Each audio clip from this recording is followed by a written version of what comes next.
দুই নম্বরে বলছেন ওয়ালাম নাকুনু তুইমুল মিসকিন, আমরা গরিব দুঃখী অসহায় মিসকিনদেরকে খাবার দান করতাম না। দুই নম্বর কারণ হচ্ছে জাহান্নামীরা জাহান্নামে যাওয়ার জন্য নিজেরা উদর পূর্তি করে খাইতাম, তার প্রতিবেশী গরিব মিসকিন অসহায় অভুক্ত থাকতাম।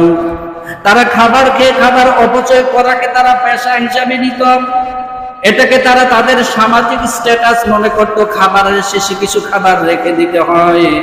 কিন্তু তারা জানতো না অবশিষ্ট খাবারটাও যদি ফকির মিসকিন অসহায়কে দিত, তরকারিটা পচা গন্ধা করে না ফেলাইয়া এক ওয়াক্ত দুই ওয়াক্ত খাওয়ার পরে যদি গরিব মিসকিনকে দিয়ে দিত, তারা খাইতে পারত, তারা ক্ষুধার তাড়না সহ্য করতে হইতো না।